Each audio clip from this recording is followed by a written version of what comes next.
Bien avant les pommiers, ce sont les vignes qui poussaient en Normandie. Aussi, quand on a décidé de recréer un jardin médiéval à l'abbaye de Saint-Martin, le chef jardinier renoue avec la tradition en plantant 1700 pieds de vigne.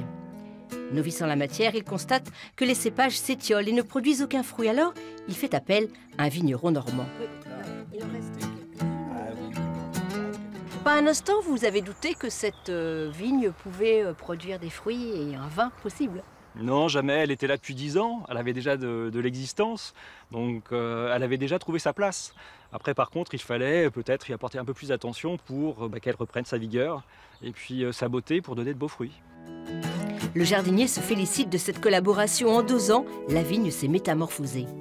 Les conseils les plus importants que vous a donné Édouard? Incontestablement sur la taille. C'était très important, ça. C'est ce qui pêchait vraiment?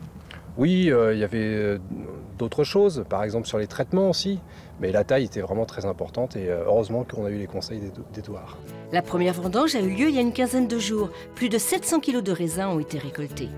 Alors on n'est pas là pour produire absolument, on est là aussi pour montrer ce que c'est que de la vigne, et en plus en Normandie c'est quand même une exception. Mais voilà, on aimerait que ça continue à se développer.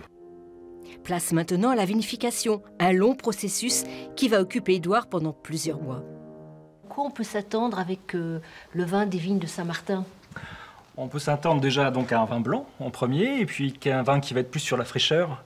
Après, derrière, le but sur cette première expérience, c'est de laisser le vin se faire. Et puis on va voir ce qu'il va nous apporter. Évidemment, il faut le suivre, il faut le cajoler. Mais derrière, le but est d'intervenir le moins possible pour avoir une bonne expression du terroir. Rendez-vous donc en avril pour découvrir ce premier cru des coteaux de l'abbaye.